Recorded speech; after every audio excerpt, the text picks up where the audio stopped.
aquí empieza una serie de ejercicios mentales que uno hace. Ah, mira, yo he estado en 10 oportunidades de que me suceda algo, pero no sucedió. ¿Por qué no sucedió? Es lo importante darnos cuenta, ¿no? En general, ustedes lo pueden observar, cuando yo le pregunto a alguien, a ver, hábleme de si vivió un accidente, la gente es un poco reticente a decir, en realidad, ¿sabe qué, Juan? Yo cada vez que salgo me tengo un accidente o un incidente, ¿ya? ¿Por qué? Porque no lo voy a comentar, porque generalmente la gente tiende a juzgar si yo tengo varios accidentes. Ah, este gallo es inseguro, o este gallo toma malas decisiones, ¿ya? Y en general eso es lo que más ha costado, sobre todo hoy día, que está muy en boga, el tema de saber la cantidad de accidentes que hay en Chile. Porque nadie quiere publicar, porque si yo publico mis accidentes van a decir, Juan Gorda lo vamos a matar, ¿ya? Entonces hay un prejuicio sobre eso, ¿ya? Debería ser todo lo contrario. Voy a mostrarle un video, que tal vez lo hayan visto, no lo sé. Básicamente son dos historias de veras, pero quiero detenerme en algunas cosas, por eso más allá del video, detenerme en algunas cosas que son importantes. Voy a ser bien, entre comillas, crudo, ¿ya? La consecuencia de no gestionar el riesgo en montaña, y se los digo explícitamente, es la muerte.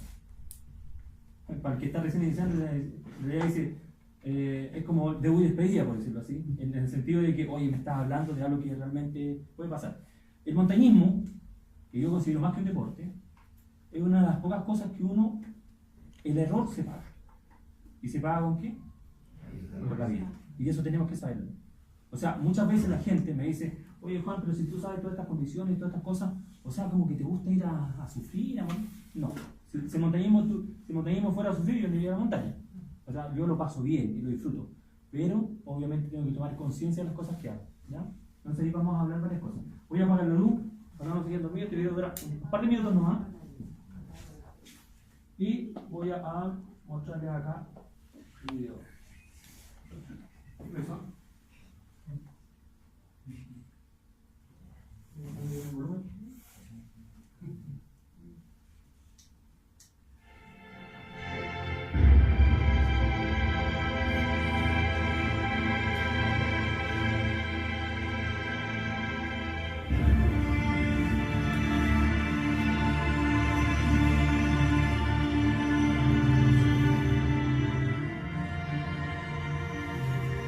A escasos 800 metros de la cumbre del Everest, en el lugar conocido como la Zona de la Muerte, se encuentran desperdigados medio centenar de cuerpos de alpinistas fallecidos en su intento de escalar la montaña más alta de nuestro planeta.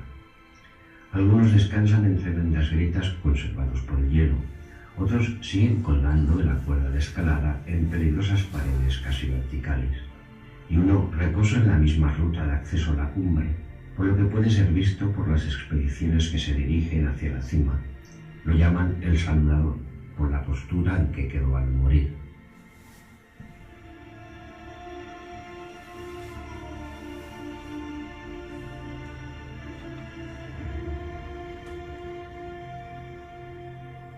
El 18 de mayo del 2006, el alpinista británico David Sharp alcanzó la cumbre del Everest por su vertiente norte en una expedición en solitario al techo del mundo.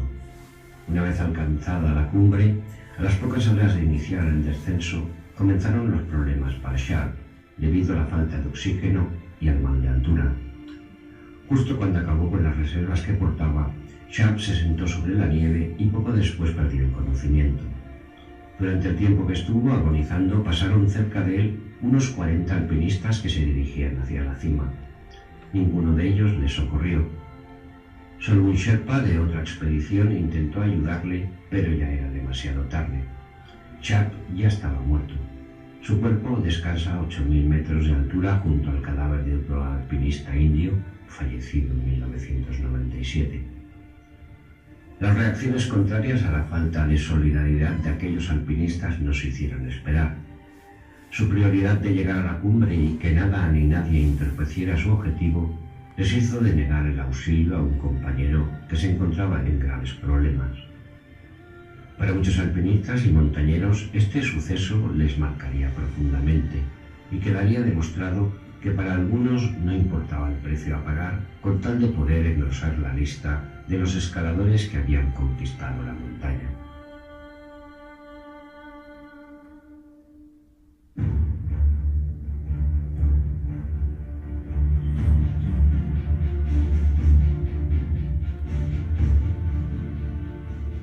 Lincoln Hall es otro veterano alpinista de nacionalidad austríaca que vio cerca la muerte en su segundo intento de alcanzar la cima del Everest en el año 2006. En otra expedición, en el año 1984, había tenido que abandonar a pocos metros del final debido a problemas físicos. En esta segunda cometida, Hall pudo llegar hasta la cumbre y, al igual que el malogrado David Sharp, sus problemas comenzaron al poco de haber iniciado el descenso.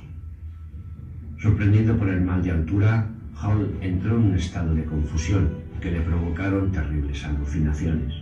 Los sherpas de la expedición intentaron socorrerlo, pero él no se dejó. La situación se hizo cada vez más complicada y el estado de Hall parecía que empeoraba a cada momento, hasta el punto de que los sherpas pensaron que había muerto. La noche empezó a caer en la montaña y el oxígeno de los sherpas empezó a disminuir rápidamente. Estas dos cuestiones, junto al hecho de que Lincoln Hall parecía que no respiraba, hicieron que los sherpas recibieran la orden desde el campamento base para su regreso. Inmediatamente, el cuerpo inmóvil de Hall fue abandonado en la montaña, tendido en la nieve y a bajísimas temperaturas bajo cero, y cerca del lugar donde descansaba el cadáver de David Sharp. Desde el campamento base, la familia fue informada de la muerte del alpinista.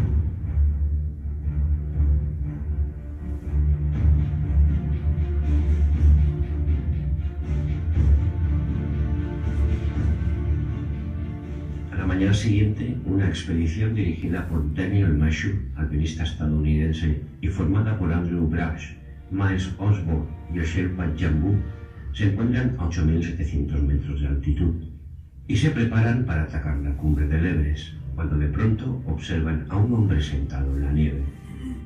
Se encuentran muy pocos pasos de una caída en vertical de más de 300 metros. No lleva guantes, ni gorro, ni gafas para la nieve. Se ha quitado el equipo que le cuelga sobre la cintura y tampoco lleva máscara de oxígeno ni piolet. Los atónitos montañeros se acercan hasta él, pero aún quedaron más perplejos con sus palabras. «Me imagino que estáis sorprendidos de verme aquí», les dijo Lincoln Hall. Una vez Daniel Mashew dio el aviso, un equipo de 12 sherpas parte del campamento y se dirige al rescate del montañero, que mientras tanto es atendido por la expedición de Mashew, que desde el primer momento han renunciado a sus ansias de seguir hasta la cumbre para poder socorrer a Hall. Este presenta signos de edema cerebral y congelaciones graves en sus extremidades, pero una vez atendido por los médicos, se recupera lo suficiente para regresar al campamento base avanzado. Desde allí, puede hablar con su esposa y sus hijos, que todavía no se creen lo sucedido.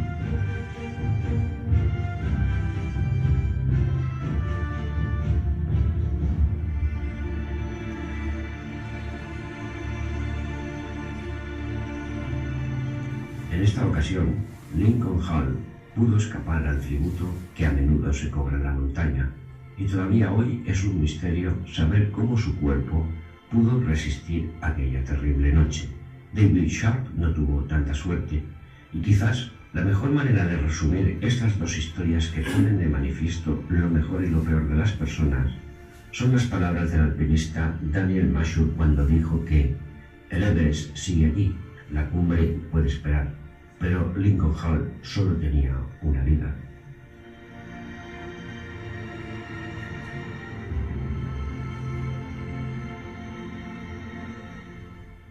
Gracias por vuestra atención, espero que el vídeo os haya gustado y si es así, le deis like y dejéis. Ok, ya. Solamente eso quería mostrar. No sé si lo habían visto o habían sabido algo de eso.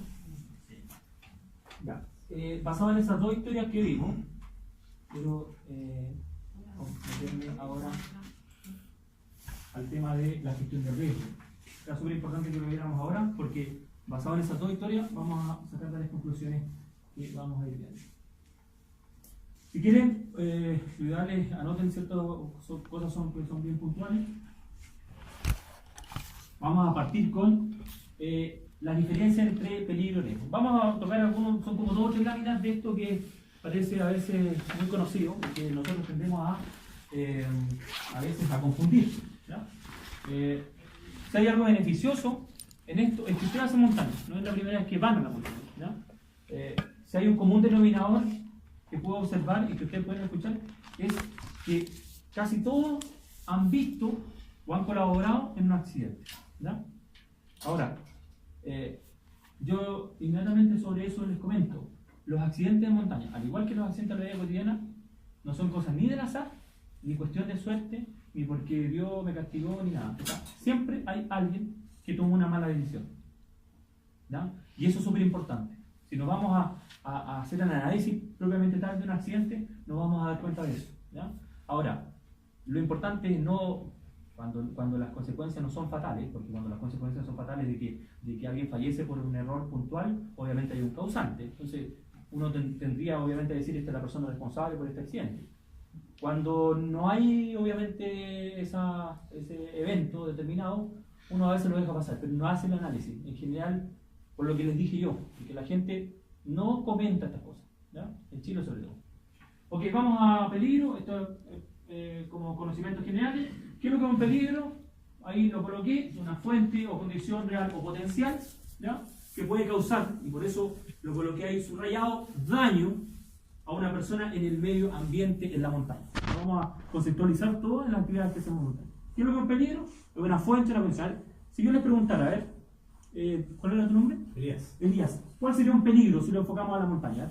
Obviamente ella está abajo, no estoy diciendo, pero... Caminar en una zona donde puede producirse una avalancha. Perfecto. ¿Ya? Eso es importante. Pero vamos a aclarar varias cosas después, sobre todo con eso que comentaste. Ejemplo, una luz, un rayo, una grieta, la falta de experiencia, mala preparación física, etc. Una suma de cosas. ¿Ya? Basta que yo tome una mala decisión para que finalmente termine desencadenándose algo con riesgo vital. ¿Qué es lo que es riesgo?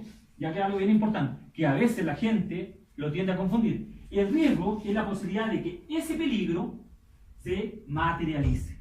¿Ya? Entonces cuando sea la primera o la segunda salida del curso, se les va a preguntar, a ver, ok, vamos a hacer una observación de campo, porque muchas veces la gente cuando sale de la montaña, producto de la marcha, de la cercanía, o sea, de la lejanía, perdón, a veces de los campamentos, camina y no observa hacia arriba, no mira su entorno. ¿Ya? Entonces, no toma o no evalúa los peligros que hay. ¿Ya? Y eso es muy importante. ¿Ya? Y aquí hay una asociación de muchas cosas también, ¿ya? Que tenemos que determinar. Entonces, el riesgo, ¿qué es lo que es? La posibilidad de que ese peligro se materialice. O sea, por ejemplo, están cayendo rocas en una pared. Si no hay nadie, no va a pasar nada. Pero si yo tomo la decisión de pasar debajo de esa pared, La conducta. exacto. Entonces, vamos a hablar de alguna forma de estas cosas que son importantes, porque hay una frase que dice que el que nada sabe, nada teme. Y muchas veces cuando hay gente haciendo montañismo o gente que está haciendo actividades por primera vez, no sabe o en el entorno, en el contexto en general, dónde tiene que hacer su actividad o cómo tiene que hacer. Obviamente porque no tiene preparación. Entonces, este riesgo, como le dije, que con la posibilidad de que este peligro se materialice o se produzca a una consecuencia de una persona o objeto. O sea, y aquí vamos a separar dos cosas. La magnitud, que yo puedo cuantificarla, que va a variar en función de la exposición, en la medida que yo esté más tiempo expuesto a una actividad, por ejemplo, en un rapel. Si estoy mucho tiempo bajando una pared muy larga y en algún minuto me detengo en alguna repisa, no hago un anclaje, etcétera, o hago mal un nudo, como estoy mucho tiempo en esa posición, puede que en algún minuto me equivoque, tome una mala decisión, haga mal un nudo y me caiga. ¿Ya? La probabilidad y las consecuencias. ¿Ya? Y aquí vamos a hablar también de la experiencia que hay previa. O sea, en una ocasión en un curso, me acuerdo hace mucho tiempo atrás, un alumno me levanta la mano y me dice, cuando terminemos, cuando salgamos de la clase quiero conversar contigo. Ah, perfecto. Salimos y me dice, oye, ¿sabes qué? Dentro del curso hay una alumna que le cuesta un poco más porque no tiene la condición física. Entonces, para que hagamos algo así como para que ella ande más rápido. Yo le dije, mira, justamente, cuando hagamos la actividad, vamos a ir en función de ella para cumplir el objetivo. ¿Ya? Cuando nosotros estamos haciendo actividades grupales en montaña, yo siempre tengo que enfocar mi actividad en la persona que más les cuesta. Porque si esa persona lo logra, todos lo van a lograr. ¿Ya? Por lo tanto, ese es mi parámetro. ¿Ya? Somos un equipo en ese momento. ¿Ya? Y eso es súper importante, que lo pueda conceptualizar. Muchas veces no sabemos dosificar, no dimensionamos las cosas y finalmente, obviamente, los más fuertes a veces se llevan más trabajo por medio, pero a algún minuto, si es mucho el trabajo, esa persona que es más fuerte termina agotada y de haber sido el más fuerte, después el más débil. ¿No? Les voy a comentar algunos ejemplos después, sobre todo cuando hay que abrir rutas en invierno. Porque hablamos de la diferencia entre peligro y riesgo, ¿cierto? Que van de la mano, y vamos a hablar de la diferencia también entre accidente e incidente. Y les toco ahí algunos ejemplos después. El accidente también es un suceso que no se espera y que tampoco es deseado, nadie quiere tener un accidente, y que ocasiona una pérdida o un daño. El accidente, ¿no? Una pérdida o un daño. El resultado aquí hay una cadena de acontecimientos en la que algo funciona mal y que se genera un daño. O sea, cuando nosotros estamos haciendo salida y hay una persona que obviamente tiene una cadena de sucesos, o sea, que no le traen daño a nadie, que se cataloga como incidente, si esta persona tuvo en 4 salidas, tuvo 4 incidentes, téngalo por seguro que en la quinta salida va a tener un accidente. Porque algo no está haciendo bien, porque no está recibiendo a lo mejor una información apropiada, porque a lo mejor alguien no le está enseñando. ¿No? Y sobre todo pasa cuando son todos iniciantes y no hay nadie que lo guíe. O no hay nadie que de alguna forma tenga más conocimiento y que le facilite, en este caso, el tema de la seguridad. ¿Ya? Se tiende a eso casi como a obviar.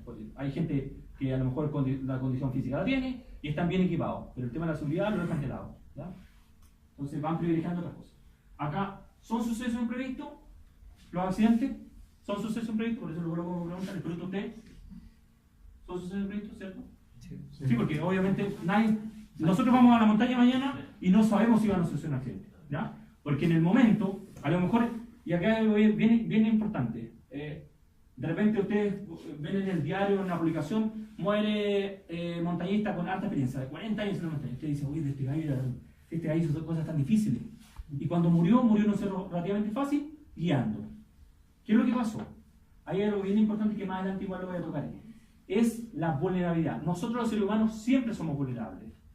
Uno jamás deja de ser, no deja de ser vulnerable. O sea, la vulnerabilidad a veces aumenta o disminuye, pero nunca soy absolutamente. ¿Ya?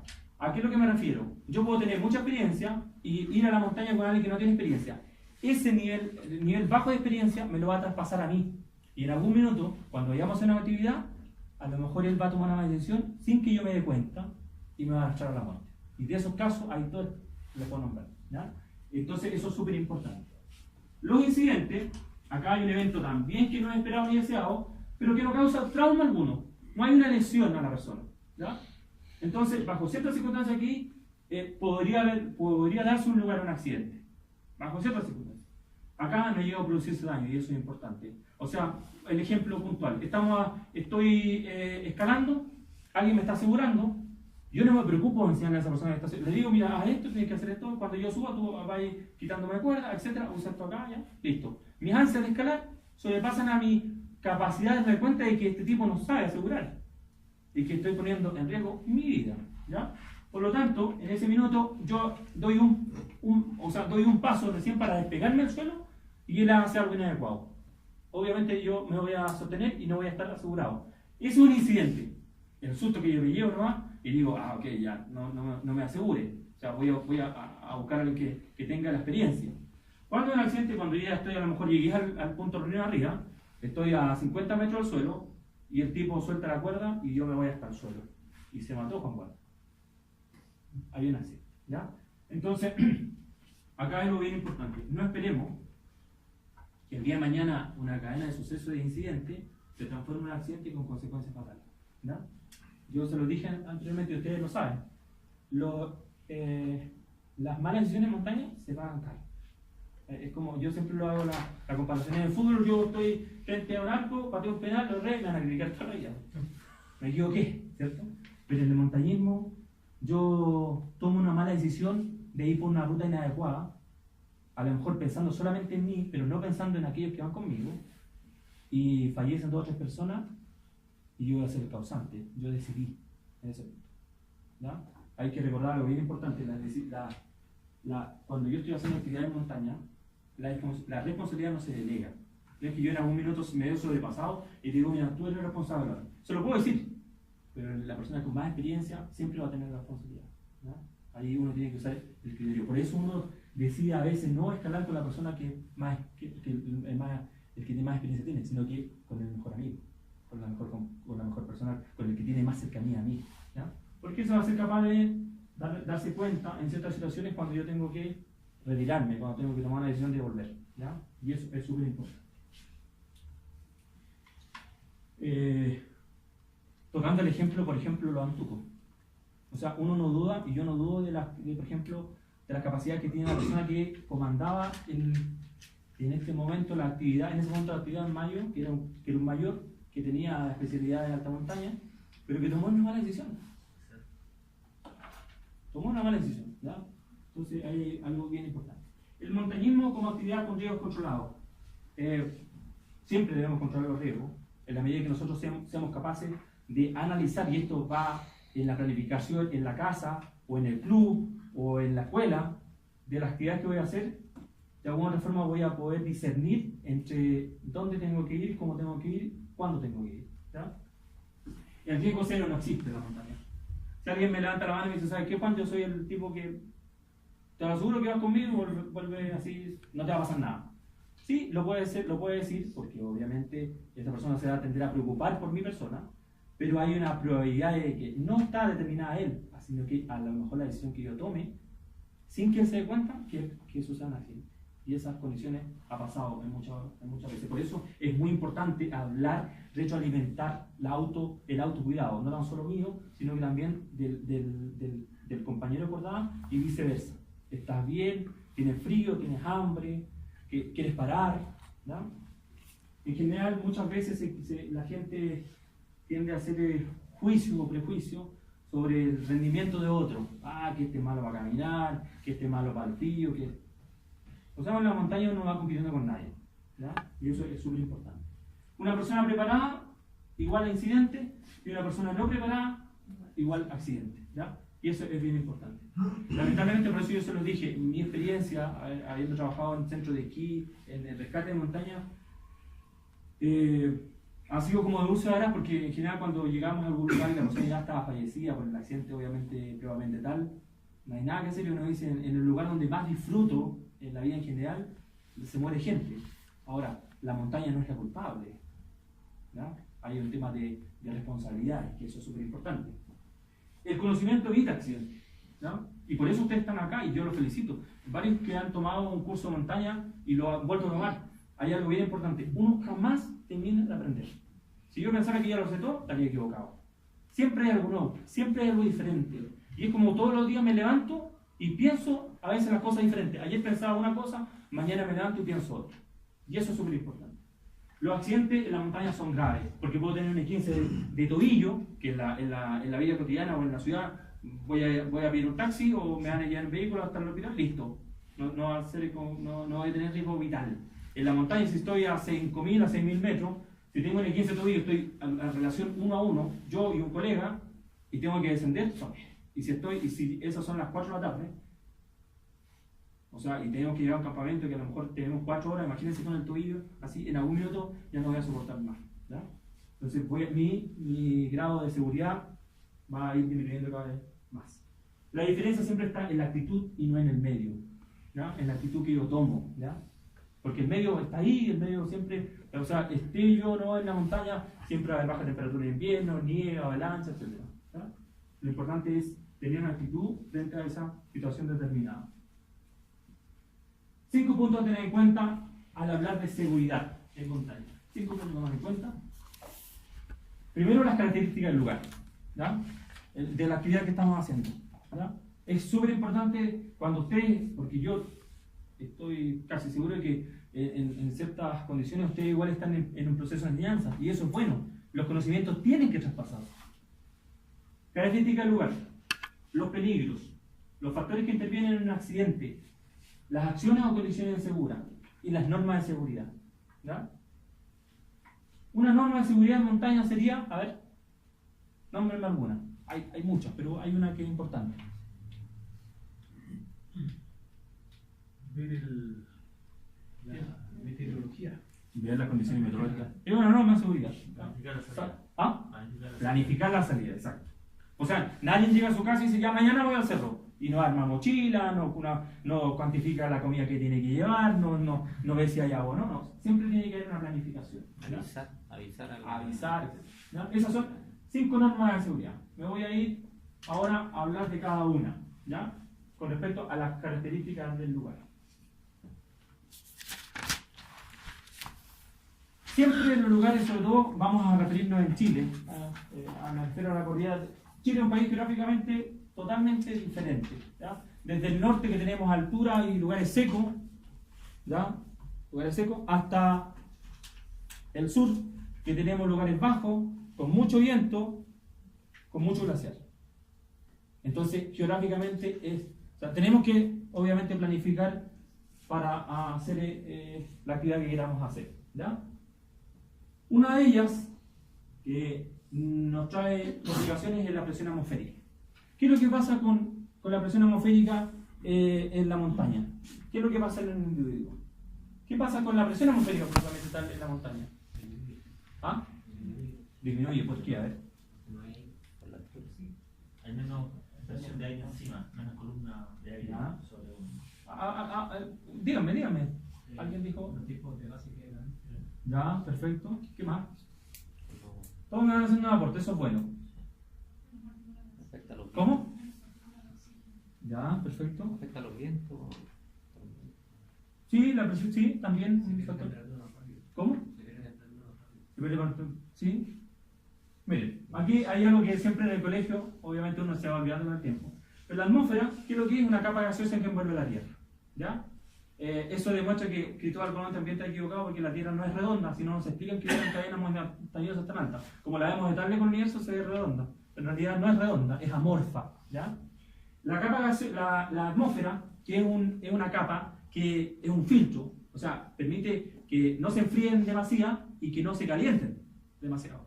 Por lo tanto, ¿qué es lo que pasa con las altas cumbres? A medida que nosotros subimos, vamos teniendo menos atmósfera, porque la atmósfera está llena por capas. ¿Ya? Y por decirlo alguna, está la ionósfera, termósfera, exósfera, etc. Estratosfera. Entonces, a medida que nosotros subimos, vamos teniendo menos atmósfera. ¿Qué es lo que pasa con el aire dentro de la atmósfera? Va perdiendo humedad. Va a perder una serie de condiciones. El aire es menos denso. El aire dentro de la atmósfera, hay algo bien importante. Está más disperso, porque como alguien lo dijo por ahí, la presión es diferente, va disminuyendo. Por lo tanto, ¿qué pasa en el ser humano? Nosotros tenemos unos espacios intersticiales en el cuerpo, que son espacios vacíos. El cerebro, los pulmones y otra zona están con aire por dentro, por decirlo así. Y el aire, ¿qué es lo que pasa? Trata de salir. Y por eso se produce este proceso inflamatorio. Tratan de igualarse las presiones Exacto. internas con las Exacto. Entonces, eso, de alguna u otra forma, nos complica. ¿Ya? Por eso hay que gradualmente entrenarse para poder ir teniendo capacidad para subir. Hay varias condiciones, pero está la aclimatación y la acomodación, que parecen dos cosas muy funcionales, pero que, por ejemplo, en nuestra cordillera, en los Andes, a diferencia de otras cordilleras en el mundo, como nosotros no tenemos red de refugio en Chile, nosotros vamos 100.000, estamos algunos días y bajamos. Cuando nuestro cerebro viene a reconocer el tema de la altura, nosotros ya estamos en la casa, porque una aclimatación es un proceso que dura 10 o 11 días para que una persona esté recién bien aclimatado. En 10 o 11 días nosotros fuimos al Marmolejo, subimos el plomo y ya estamos en la casa. Casi todos los cerros lo hicimos, llegamos a la cumbre y ya estamos en la casa ya. Entonces, le pasa algo puntual. Por eso, para los europeos, sobre todo, es un poco más complejo. Yo he subido con varios extranjeros, con varios europeos sobre todo, y para ellos es toda una condición porque nosotros partimos como de lugares bien complejos y no tenemos refugio, todo siempre en carpa, ¿no? ¿Ya? Eso nos favorece también, ¿ya? Hacemos más estilo alpino, por decirlo así. La temperatura, obviamente siempre la temperatura va a ser más baja, y sobre todo a medida que yo voy subiendo hay menor temperatura, después lo vamos a tocar bien con todo. Los vientos, hay un predominio acá en ciertas ocasiones en el invierno, no sé si ustedes han escuchado el raco, el puelche, la puigua, que es un viento cálido que baja de corrida, producto de una diferencia de masa. Este viento hace que la poca humedad que hay, porque recuerden que a medida que yo subo hay menos humedad, esa poca humedad me afecte, ¿ya? Nosotros, dentro del FIO2 ambiental, de la fracción inspirada de oxígeno, que es 21%, si estamos a grandes altitudes, el viento más encima, este viento está constantemente justo en esa posición que estamos nosotros, voy a tener tendencia a las vías respiratorias superiores a tener resequedad. ¿Ya? Los pulmones se van a empezar a regar. Los pulmones, si ustedes, no sé si lo han visto alguna vez por ahí en un video, pero están bien lubricados. Si esto lo asocio a que entra aire seco, por decirlo así, voy a tener una tendencia a tener una infección. ¿Ya? Por eso la oxigenoterapia tiene que ser humidificada. Se fija que, no sé si alguna vez alguien ha visto, le colocan un frasquito de agua, ¿ya? Para que haya humedad. Y el viento norte, a mí no me gusta hablar de mal tiempo, pero el viento norte en general trae un sistema frontal asociado. Siempre cuando hay viene viento norte, algo va a pasar, va a haber una perturbación, un cambio de un sistema a lo mejor de un día despejado a un día nublado. Ahora, hay otra cosa asociada con el tema de la presión atmosférica. La presión atmosférica no es igual siempre. O sea, si hoy día salimos a mirar afuera y está despejado, hay una presión. Mañana salimos a mirar afuera y está nublado, hay otra presión. ¿Ya? Y eso tenemos que entenderlo. El comportamiento general de la atmósfera tiene mucho que ver con unas líneas que no sé si han escuchado. No voy a entrar en específico porque si no lo voy a intentar a complicar, pero están las isobaras, ¿ya? Que pueden pasar de una presión positiva a una presión negativa. Las presiones, cuando todos nosotros miramos las nubes, hay nubes bajas, medias y altas, y las nubes se desplazan en líneas de presión también. ¿Ya? Por eso cuando miramos el cielo a veces en la montaña, vemos el horizonte, vemos que hay unas nubes más bajas, unas más altas, etc. Están divididas. Y eso está ejercido por la presión también en la atmósfera, donde están ubicadas esas nubes. ¿Ya? Y otra cosa es como bien importante, cuando uno, sobre todo cuando es chico, a veces uno se tira en el parque y se fijan que las nubes giran sin razón aparente, o sea, van como haciendo esto como un coliflor. Esos movimientos se llaman movimientos brownianos. No se explica, no hay una razón aparente por qué giran así las nubes. ¿Ya? Y a veces se fija que de un lugar donde no había ninguna nube, de repente se empieza a formar una nube. Eso tiene mucho que ver también con la presión atmosférica. O también es clásico en la montaña mirar el avión a chorro, que es un mito en realidad, porque los aviones son los mismos aviones, a veces se ve esa estela de temperatura porque hay una presión y una temperatura determinada y a veces no se ve nada. ¿Ya? Una ocasión una niña me decía, oh, me mataste, siempre me dijeron el avión a chorro y no existe. El avión no existe, ¿no? Siempre es el mismo avión, ¿no? ¿Ya? La radiación solar. ¿Qué es lo que pasa con respecto a la característica del lugar? A medida que nosotros subimos, ahí no tenemos este filtro, ahí tenemos menos atmósfera. Por lo tanto, la radiación nos da con mayor fuerza. Y por eso, aunque estemos a grandes altitudes, me refiero a 4.000, 5.000 metros, tal vez más alto, pero esté nublado, igual nos vamos a tender a la piel a quemarnos, a rociarnos. En la medida que vamos subiendo, vamos quedando desprotegidos, o sea, la atmósfera nos va quitando protección. Sí, pues nos vamos teniendo ese filtro que es la protección. Entonces es bien importante, por eso es importante usar protector solar aún cuando esté nublado y estar constantemente hidratándose. Bueno, la humedad ambiental ya lo hablamos.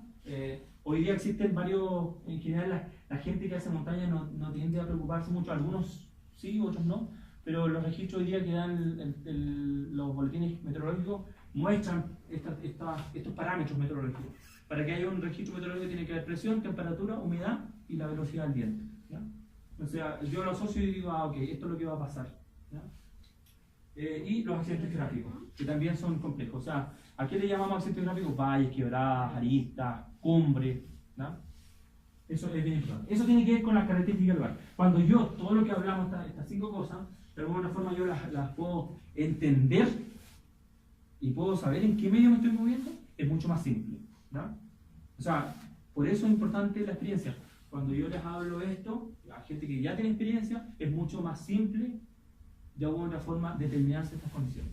O sea, por ejemplo, en verano, en invierno, obviamente en invierno todo va a tender a ser diferente. ¿Ya?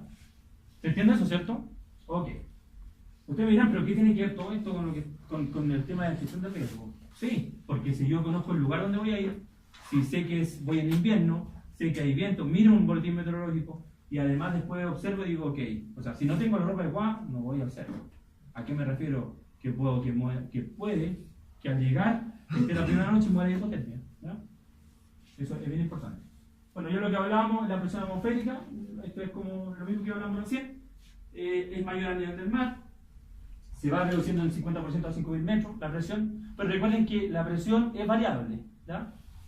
Eso es bien importante. Llega un 32% a los 8.848 metros, que es la cumbre del Everest más o menos, porque no se puede determinar más arriba, porque es lo más alto que podríamos subir, entre comillas. La temperatura va a disminuir cerca de 2 grados Celsius cada 330 metros, pero acá ya lo ven importante también. Lo que nosotros sentimos es la sensación térmica. La temperatura ambiente es lo que dice el termómetro, pero si hay viento, eso va, obviamente mi temperatura va a ser menor. Y de alguna otra forma tengo que estar bien preparado, ¿ya? Se privilegia siempre en montaña, me imagino que ayer el Ronnie habló, la marca de plumas, los tejidos sintéticos, etc. ¿Ya? Ahí lo dije, bueno, la temperatura, el viento constante hace descender la temperatura corporal, ¿ya? La gente tiende, como mecanismo de el viento, nosotros somos como una batería o como un radiador, por decirlo así. En la medida que estamos con menos capas o con una ropa menos adecuada, al estar expuesto al viento, me voy a enfriar más rápido, porque mi cuerpo empieza a generar más calor, quemar calorías. Eso, en algún minuto, quemo tanta caloría, me empiezo a deshidratar también, aunque esté de pie, porque mi cuerpo al generar calor hace que yo pierda agua, ¿ya? Es el vapor que sale, ¿se fijan? Es una pérdida de agua. En algún minuto ya no estoy hidratado, ya mi rendimiento físico decae, mi capacidad de adaptación a la altura decae, mi percepción de lo que estoy haciendo también decae. Hay que recordar que el centro regulador de la temperatura corporal es el hipotálamo, en el que está la base del cerebro, el neocortex. Y al tener esa complicación, tiendo obviamente a empezar a fallar de todo, hasta lo más simple que es poder coordinar bien, ¿ya? Vamos a una consulta sobre la pérdida, digamos, de agua y todo el tema. ¿Ya? Porque la otra vez una persona, digamos, un cerro y la persona se hacía mucho líquido, se empezó a marear, empezó a quería sentarse, y, bueno, ahí yo lo esperamos. ¿Y qué se tiene que hacer en esos casos, en un caso de esto? O sea, cuando hay una pérdida de agua, obviamente uno lo determina. Siempre eso es súper importante. Yo en muchas ocasiones lo he escuchado, sobre todo cuando yo estoy, por ejemplo, en un club, cuando salimos todos juntos y ya nos conocemos todos, ok, ¿cuánta agua tomaste? Y empezamos a decir, mira, yo tomé, no sé, yo no tomaba agua. Hay que preocuparse por esa persona.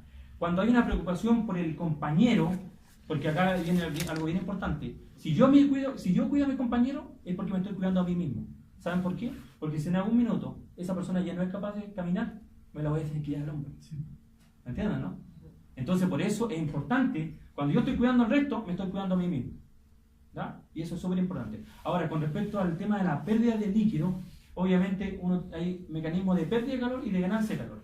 El sudor es un mecanismo de pérdida de calor, ¿ya? Las tercianas, el tiritón, es un mecanismo de ganancia de calor. El cerebro manda una señal eléctrica al resto del cuerpo y dice generar este temblor para tratar de mantenerse con temperatura adecuada. En algún minuto, si yo no bebo algo caliente, si yo no me trato de aumentar la temperatura corporal externamente, no soy capaz y ese tiritón o esa terciana pasa, porque es una reacción involuntaria. Yo tengo que siempre estar hidratando. Ahora, en el minuto de que yo ya no puedo caminar, pierdo la coordinación, empiezo como a querer dormir, ya porque hay un proceso de hidratación avanzado. Ahí la persona como signo va, obviamente, yo lo voy a observar, la persona va a estar aletargada, como queriendo dormir solamente. Lo que yo debo hacer es no dejar dormir en ese minuto. Yeah. Tengo que de alguna forma moverla, tratar de descenderla, tratar de hidratarla. Ahora, ¿cómo la hidrato? Hay algo bien importante, me tocó verlo, por eso lo comento. Tengo que tratar de hidratarla con pequeños sorbos de agua caliente, no hirviendo, sino que tibia. Fría no sirve, excesivamente caliente tampoco, porque lo voy a generar quemadura. Entonces tratar de hidratarla. La cantidad de agua a solos que yo le dé, de alguna otra forma le va a tender a ser beneficioso. Esa persona ahora, obviamente, tengo que descenderla porque va a necesitar un aporte de volumen, o sea, suelo. ¿Ya? La persona desde el momento en que cae en una deshidratación avanzada, viene en pocos minutos más adelante el coma y la persona fallece. Fallece por un paro cardiorrespiratorio. ¿Ya?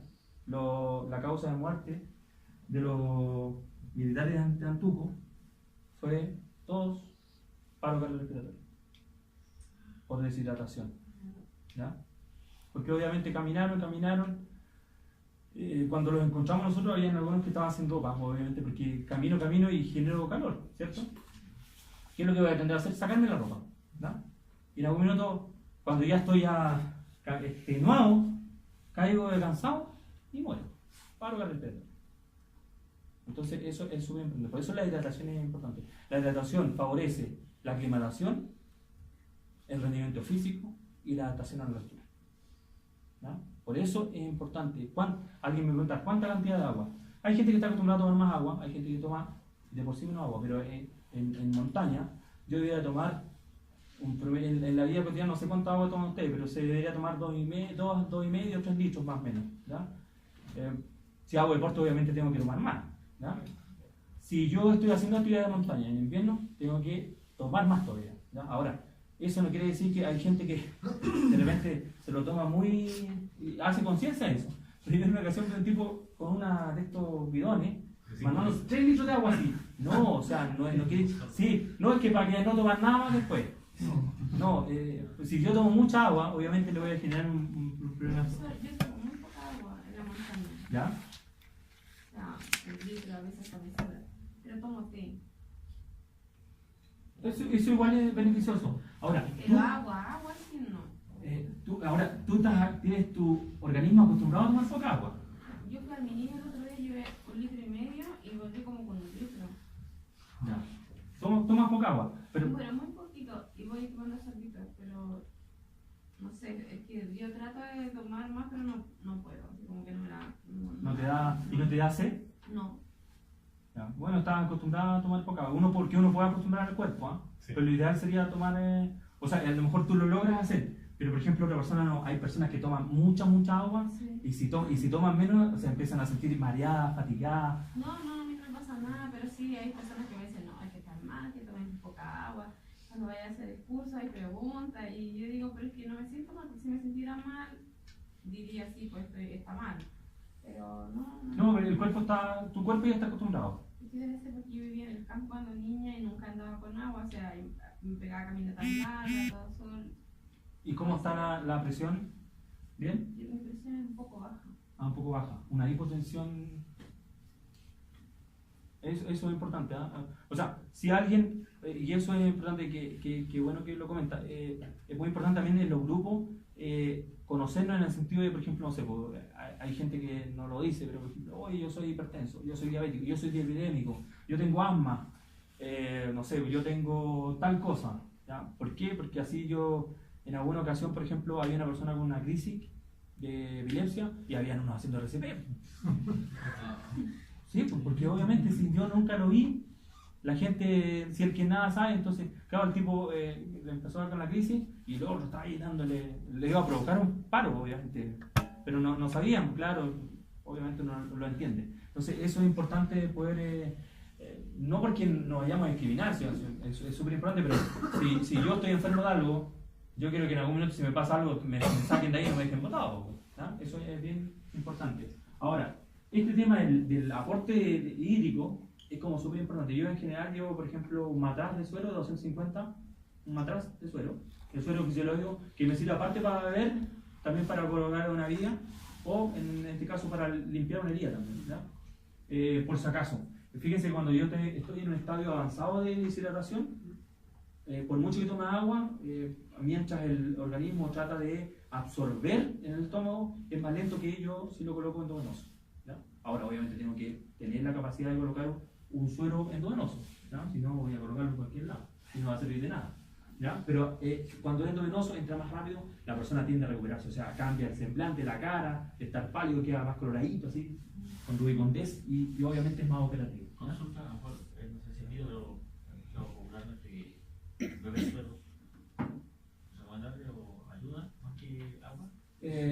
Sí, porque el suero tiene, o sea, si un suero, por ejemplo, todos los sueros tienen una composición diferente y el suero tiene los electrolitos plasmáticos. El agua igual tiene sales minerales, ¿cierto? Pero el suero ya es una preparación, sodio, potasio, cloro y otros electrolitos que le ayudan al corazón para que tenga su función determinada. Puede contribuir a volver a la persona a las buenas condiciones, por decirlo Sí, sí. O sea, por ejemplo, yo vi personas así, pero mal, ni siquiera así como que han dormido. Después de colocar una vía, a los 10 minutos, abrir los ojos, la cara cambia y la persona está más activa. O sea, por lo menos va a durar un poco más para poder descender y para que pueda venir un rescate. ¿Pero por vía oral ayuda también? Sí, o sea, tengo más electrolitos que si tomara agua, por ejemplo, pero se va a absorber más lento que el duelo. Eso es ¿Y importante. estas bebidas? Las bebidas isotónicas que hay, fíjense que voy a ir contra las marcas un poco, pero las bebidas isotónicas lo que más tienen es azúcar. Que si bien es cierto, el azúcar pasa algo bien importante en el cerebro. Fíjense que cuando uno está enojado, si a alguien le regalan un chocolate o le dan un vaso con azúcar, ¿qué es lo que pasa a la persona? Se calma. ¿Por qué? Porque el cerebro, aparte de absorber muchos nutrientes, se vuelve una sensación de placer. Sí. Por eso cuando alguien se enoje, regalan un bubón así, la persona no lo va a comer y ya no se va a enojar. Entonces, lo que hacen las bebidas, estimulan de esa forma al cerebro. Pero todas, o sea, porque dice que tienen electrolito y todo el tema. No todas. Sí, de hecho, ahí le han hecho análisis a algunos y se han dado cuenta que lo que más tiene es concentración de azúcar. Entonces, por ahí es mejor prepararse a lo mejor una bebida. O sea, basta que si no tengo una Gatorade, por ejemplo, una Powerade, se llama la otra, yo agua, azúcar, sal, un plátano y ya tengo electrolitos plasmáticos ya funcionales para servir, ¿no? Pero ojo que si bien es cierto igual sirve la Gatorade porque tiene azúcar y el azúcar igual es importante, ¿ya? Al cerebro inmediatamente el cerebro va despierto, ¿ya? Cuando estoy con el azúcar. La radiación solar, bueno, lo dije, lugares más altos presentan mayor radiación y el agua generalmente nos vamos a encontrar con escasez de agua. Y acá hay algo bien importante. En alta montaña, sobre todo con el tema de invierno-verano, da igual, si estoy a más de 4.000 metros, agua, en algunos lugares no hay agua líquida. Está el glaciar o está la nieve. Mientras esa agua no discurra por el terreno rocoso, no va a absorber las sales minerales que necesitamos. O sea, es como tomar agua destilada. No, es pura agua nomás. No estamos absorbiendo los electrolitos plasmáticos, no me estoy hidratando. Entonces lo que yo debo hacer a veces, cuando viene la nieve se está derritiendo o el hielo, más o menos 200 metros de arrastre en el suelo, ya empieza a tomar las sales minerales. Si no tengo, porque me dijo Juan que viera que el agua, y justo 50 metros y después el agua se pierde, se resume en la arena. Bueno, ahí puedo ocupar el agua que derretí con la cocina acá y preparar, casi todos llevan estas sopas con mucha sal, estas más y todas las que hay tienen mucho sodio. Entonces esas generalmente tienden a suplir la falta de sales minerales. Pero ojo también, si yo tengo una tendencia de hipertensión, mucho sodio y me va a subir la presión. Me voy a acostar y pum, mi corazón va a estar con presión alta, ¿ya? Así que hay que tener bastante cuidado con eso, y con el tema de la escasez del agua. Oye, en las farmacias venden estos resales, hay uno hoy día que uno puede comprar, ¿ya? 250, 300 pesos. Bueno, los accidentes kerámicos ya lo hablamos, terrenos abruptos, vamos a tener siempre, desprendimiento de nubes de piedra, flujos de barro, niebla, temporales o avalancha, sobre todo en invierno, ¿ya? Aquí hay algo bien importante que más adelante en una foto lo voy a mostrar, con respecto a la niebla. La niebla en montaña, sobre todo si estoy haciendo actividad en invierno, existe la luz plana. A mucha gente le ha pasado, está todo nevado, no se ve las rocas, por lo tanto, amaneció el segundo día que iba a hacer un cerro, y está, porque esta se forma a veces local, está esta niebla y yo no veo si hay grietas, no veo hacia adelante, no veo hacia atrás. Lo único que yo tiendo a ver es todo blanco. Esta luz plana, muchas veces, y le ha pasado a harta gente, en vez de subir el cerro X, llegan a otro lugar y han avanzado 20 kilómetros. En una ocasión estaba esquiando y había una persona que me decía: Juan, no, frena porque voy muy rápido. Entonces llego a él, lo quedo mirando y le digo: tú estás parado. Entonces él estaba haciendo la cuña así para frenar. Tenía la sensación de que se estaba moviendo porque había un poco de viento, pero en realidad estaba detenido. Entonces hay que tener, es bien importante eso. Más adelante hay una fotografía que les voy a mostrar, sobre todo con la luz plana, no sé si se la han escuchado. Los peligros. Vamos a hablar de los peligros objetivos y los subjetivos. Acá hay algo bien importante. En la medida que voy pasando, usted le va haciendo, en cierta forma, van haciendo un clic. Esto lo he visto, o esto me ha sucedido, o yo lo escuché. Los peligros objetivos siempre van a estar determinados a las características físicas del lugar, ¿no? Lo que hablamos anteriormente. Y los peligros subjetivos a acciones personales, ¿no? Eso es bien importante. Y dentro de los peligros objetivos, acá son inherentes a la montaña, y estos van a estar presentes aun cuando el ser humano no esté presente. Por ejemplo, en invierno no está yendo nadie a la montaña, y están cayendo avalanchas igual. ¿Ya? O sea, igual están sucediendo ahora, ¿ya? Basta que yo el día, justo al otro día de la gran nevada, yo me quiero hacer porque veo todo blanco, tomaron una mala decisión, me voy a la montaña, paso a un lugar, se corta una avalancha y Juan falleció atrapado por una avalancha, ¿ya? Entonces a eso me quiero referir. Esos son peligros objetivos. Aquí están los terremotos, las tormentas, los desprendimientos, la caída de piedra y la niebla, lo que yo les decía. Siempre hay niebla, acá hay la luz plana, ¿se fijan, no? No se ve, basta unos par de metros, no se ve nada hacia adelante, ¿ya? El Cajón del Muerto me pasó una vez, venía bajando, solamente veía la huella donde yo había subido. Sí. Nada, era como nieve.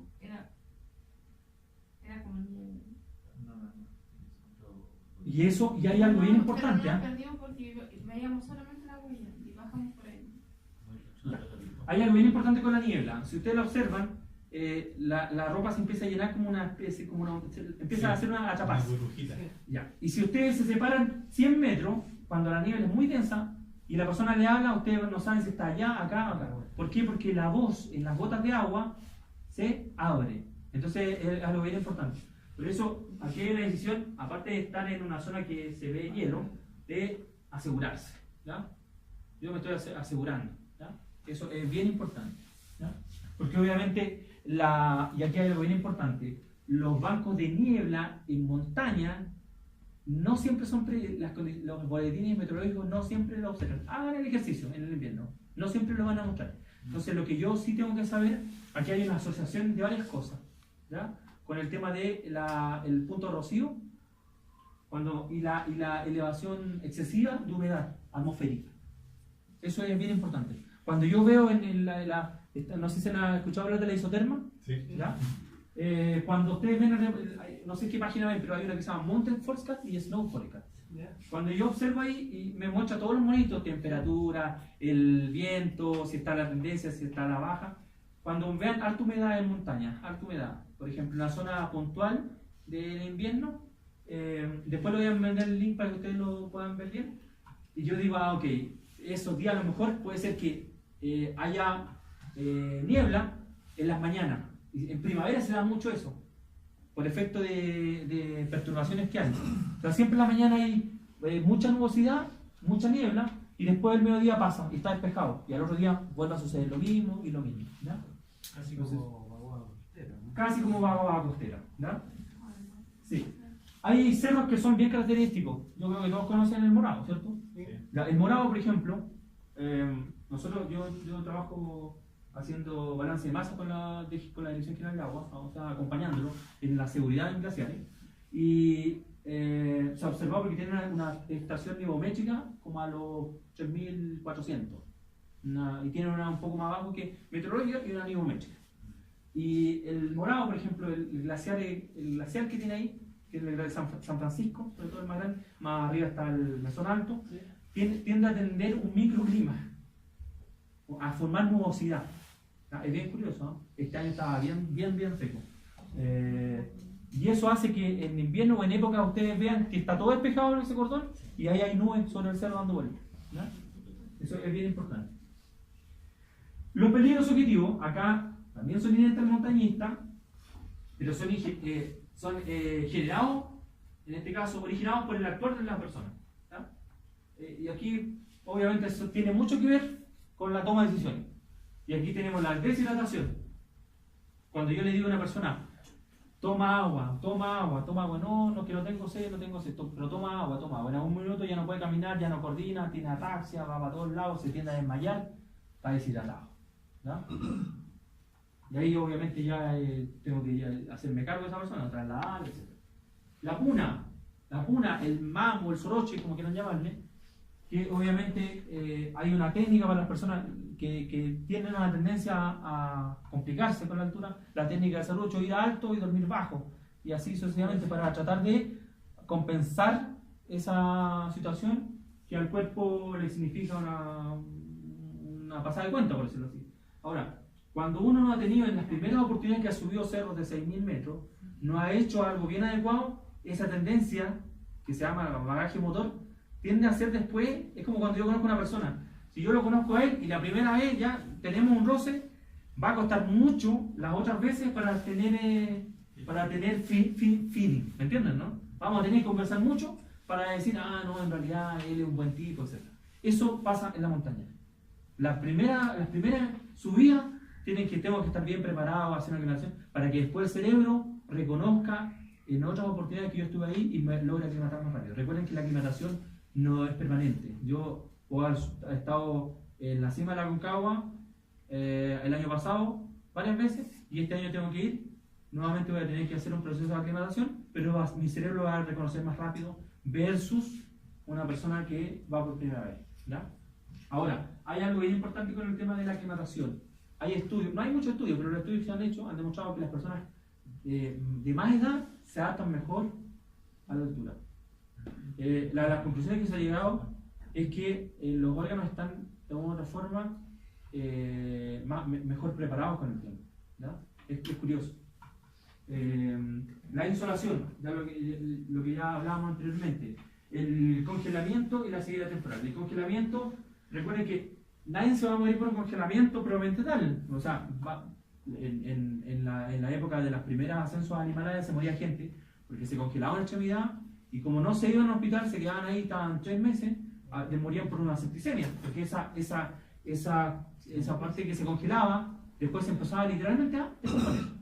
Y morían por una infección generalizada, una septicemia.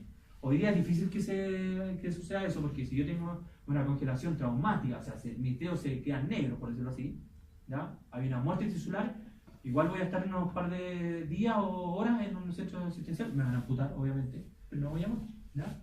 Pero sí voy a perder una actividad y que, obviamente, en el cuerpo no tenemos nada que nos sobre, ¿ya? Sobre todo los dedos, tanto de las manos como los pies, por ejemplo, los dedos permiten equilibrarme y hacer movimientos que son funcionales, ¿ya?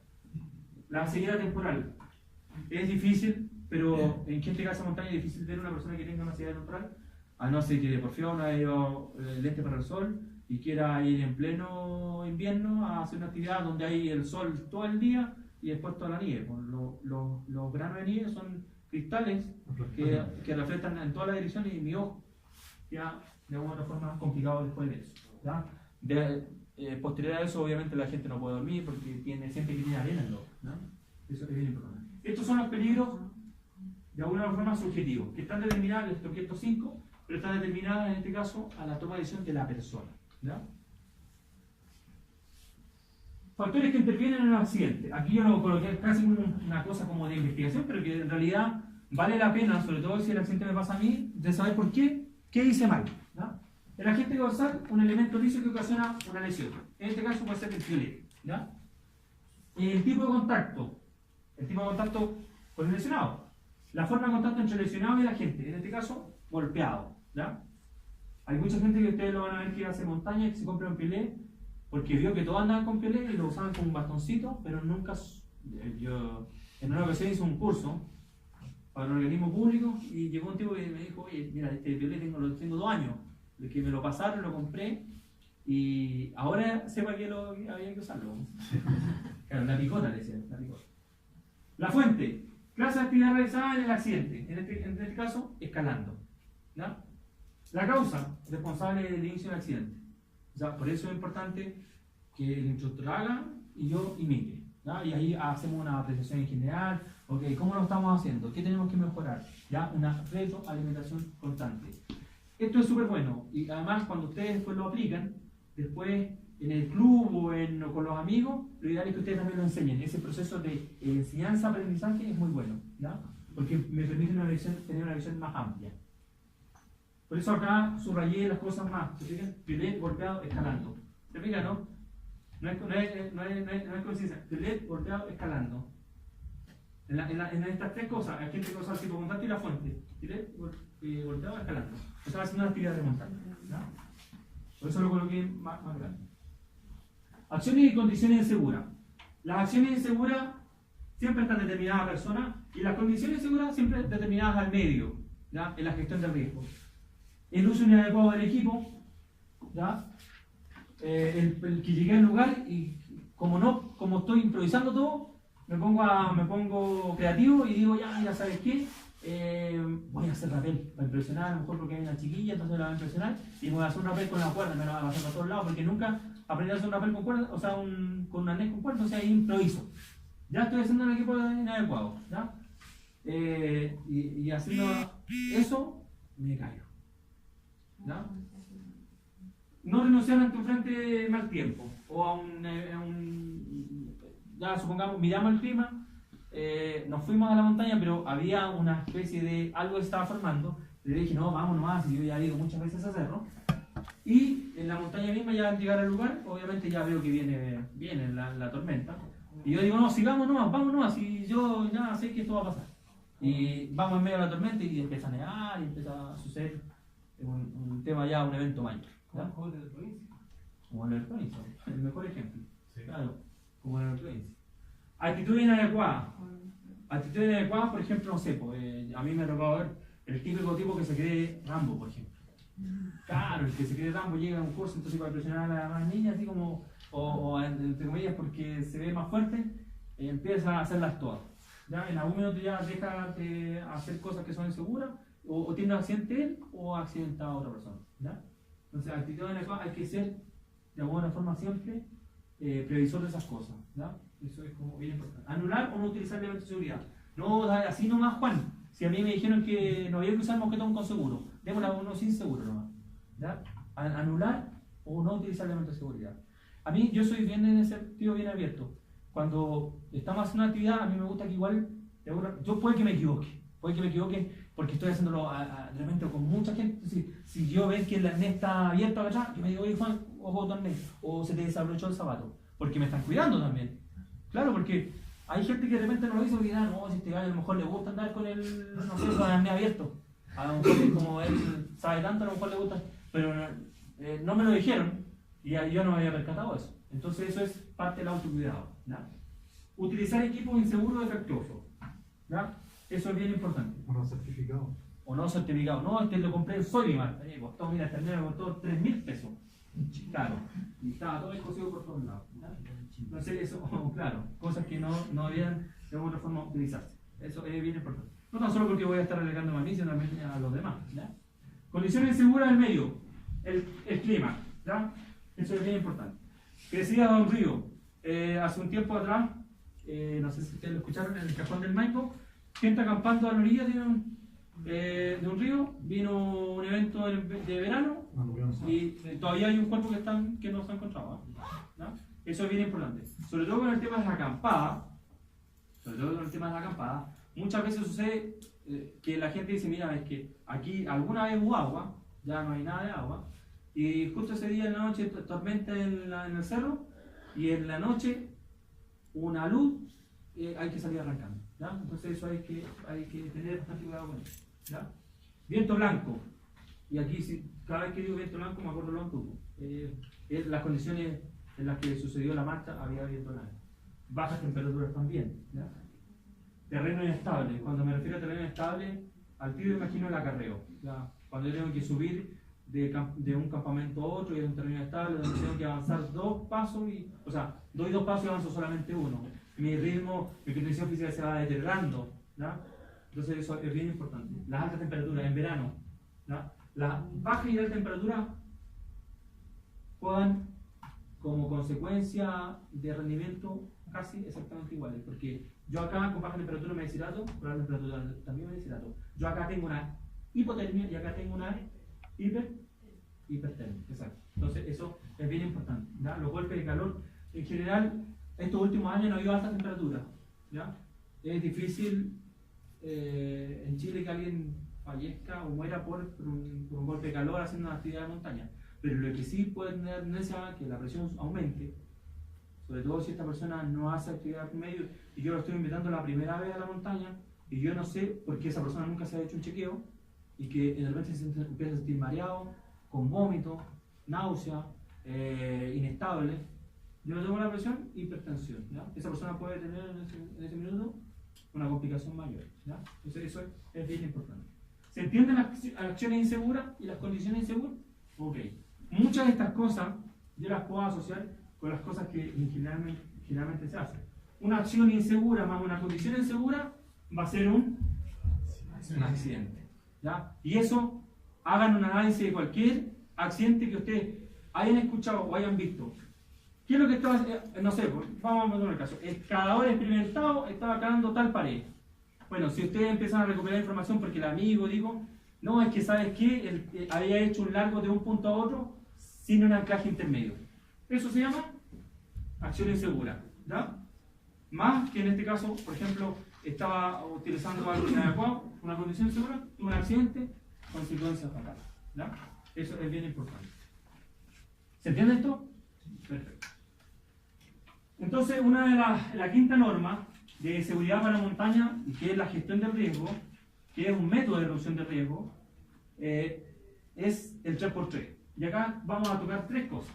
El grupo humano, o el recurso humano, el itinerario, ¿ya? La ruta que vamos a hacer, el objetivo que vamos a trazar, y las condiciones meteorológicas, o nivológicas, si es en invierno. ¿Se entiende eso, no? Entonces yo no sé hasta el minuto de sus actividades que ustedes hacían, y por eso les dejé una hojita. Si ustedes hacían el 3x3, en alguna oportunidad cuando nosotros empezamos a hablar del método de reducción de riesgo, de la gestión de riesgo, a muchos les hizo esencia de decir, digo, sí, ¿sabes qué? Siempre hablamos de estas cosas, pero nunca teníamos un orden de cómo las hacíamos. Y voy a avanzar en estas cosas, sobre todo, voy a hablar un poquito del grupo humano. Cuando hablamos de grupo humano, hablamos de todos. Vamos a hacer una actividad, por ejemplo, al volcán San José, y dentro del grupo humano se incluye la persona, el guía o el instructor que vaya. Somos todos del grupo humano. ¿Ok?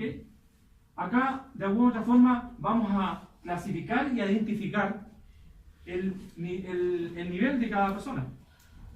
Porque cuando los niveles, de alguna forma, no son homogéneos, tienden a tener ciertas condiciones que tal vez, si no nos conocemos todos, vamos a tener ciertas complicaciones, ¿ya? Porque los que son más rápidos, los que ya han hecho mucha montaña, obviamente van a ir presionando a los que no tienen experiencia. Y ahí va a ser más complejo. Entonces, vamos a separar con el nivel técnico de todos, el nivel físico de todos, ¿ya?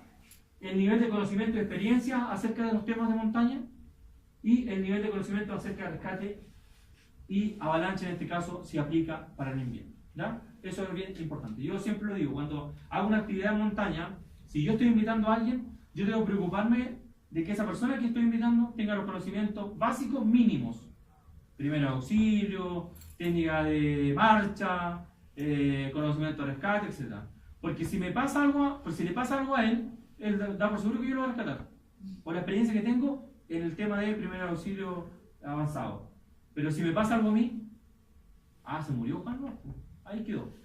Y si yo finalmente me pasa algo, después, bueno, él contará la historia, lo que pasó. Pero él no es que sea culpable o no, simplemente que él hizo lo que podía en ese momento, porque esa es la realidad, ¿ya? Entonces eso es bien importante. Y hay dos cosas que son muy funcionales en el grupo humano, ¿ya? Que son un factor relevante, que se tienen que valorar siempre, que yo tengo que identificar y clasificar también, que es el estado anímico de la persona y el nivel de motivación. Por eso cuando vamos al primer día de la actividad en la salida, llegamos, hacemos un briefing de comienzo y se le pregunta, ¿cómo está el ánimo? O sea, si la persona no está con ganas, con motivación, lo demuestra. Pero ¿qué pasa si yo, por ejemplo, tengo problemas en mi casa, problemas a lo mejor con mi señora, si es que soy casado, con la polola, no sé, o con mi familia? ¿Cómo está el ánimo? Obviamente por el piso. Yo voy a estar físicamente ahí, pero mentalmente en otro lado. Entonces el ánimo se va a ver disminuido, ¿ya? Cuando uno conoce a la persona, uno puede identificar estas condiciones y puede decir, mira, ¿sabes qué, Juan? Mira, él no anda muy bien, porque yo lo conozco. Cuando no lo conozco, obviamente queda a mi criterio de poder determinar cómo está esa persona. Y el nivel de motivación. Porque cuando yo tengo por primera vez a una persona, yo la estoy conociendo y yo no sé si ese tipo me va a motivar para que yo tenga la capacidad de enfrentarme a esa situación, o ese tipo me va a tirar para abajo, porque me va a denigrar, porque va a pensar que yo no soy capaz de hacerlo, ¿ya? Entonces, el líder en ese momento, que es la persona que está haciendo la instrucción, o la persona que está invitando al resto del grupo, tiene que identificar estas dos cosas que son tan o más relevantes que estas otras, ¿ya? Si yo soy capaz de mantener el estado anímico alto del grupo, porque estoy en una situación que es compleja, y además de darle una motivación constante, yo voy a hacer que todo el grupo sea un grupo compacto y que podamos lograr el objetivo que nos hemos trazado. Si es que estamos haciendo una montaña, si pasó un accidente, obviamente tengo que aplicar exactamente lo mismo. Levantar la moral, el estado de ánimo y la motivación constante. ¿Se entiende eso, no? Eso tengo que aplicarlo siempre, ¿ya? Eso con respecto al tema del grupo humano. Voy a avanzar un poquito, porque me voy a ir inmediatamente a al cuadrito este, que es importante, que es el método de reducción. Este es el método de reducción que está asociado a la misma ficha que yo les pasé, que ustedes la pueden leer. El 3x3 dice tres cosas, que lo estamos hablando: el equipo humano, el itinerario y las condiciones meteorológicas. Esos son los tres parámetros, ¿ya? Estos pueden estar cambiados, el itinerario puede estar acá, el equipo humano, pero siempre están estos tres. Y los filtros son en la casa, al llegar, o en la pendiente, o en el club, o en el line-up, al llegar al lugar, y en la pendiente. La pendiente quiere decir en la actividad propiamente tal, o en la pared de la montaña el tercer día, el segundo día, ¿ya? Entonces, en el equipo humano, lo dije, ¿cuántos somos, por ejemplo? Ya, somos 22 personas. La preparación física está 22. ¿Es adecuada o es inadecuada? ¿O es media? La preparación técnica, en este caso, es un proceso de información, ¿ya? Para que todos estemos en la misma condición y hablemos todo el mismo idioma. El equipo es necesario. Estaremos llevando el equipo, porque estamos acá todavía en la planificación, acuérdense. Estaremos llevando el equipo necesario para hacer la actividad que queremos hacer. Eso es importante. Si vamos a hacer una actividad donde vamos a haber riesgo de que algo se proyecte una roca, tenemos que necesitar casco, ¿tá? Y ahí aplican todos los elementos de protección personal: casco, arnés, violet, guantes, etc. Gafas. ¿Se entiende eso, no? Ok, eso con respecto a la planificación del equipo humano. Al itinerario, ¿cuántos días vamos? Es importante que sepamos cuántos días vamos. Vamos por el día, vamos por 2 días, vamos por una semana, etc. ¿A dónde vamos? ¿Cuántos días? ¿Dónde vamos y cuántos días vamos a hacer esa actividad? ¿Conocemos el lugar? ¿Hemos estado antes? ¿Qué información tenemos? ¿Cómo será el terreno? No es lo mismo ir por un trekking, por un valle, que ir a hacer un ascenso de un cerro. Porque obviamente siempre vamos a tener que subir, luego de hacer la cumbre, bajar. Son dos condiciones completamente diferentes. Las alturas. Para alguien que ha hecho actividad a 2.500, 8.000 metros no es complicado, pero si nos trasladamos a 1.000 metros, vamos a tener que hacer un proceso de aclimatación, etc. Si no hemos tenido experiencia previa, va a ser más complejo. La gente ya va un poco a veces cuestionada, porque ha dicho, ¿sabes qué, Juan? Nunca estuve a 5.000 metros, ¿cómo me voy a sentir? ¿Qué me irá a pasar? ¿Me irá a taquicardia? ¿Tendré miedo? ¿Tendré vértigo? ¿Ya? ¿Cómo iré a dormir? ¿Ya? ¿Estoy más alerta? Etc. Las pendientes. Si tengo que, moralmente se ve afectada una persona que tenga que bajar, subir, bajar, subir, bajar, subir. A diferencia de que tenga que solamente subir una vez y después mantenerse en un plano. ¿Ya?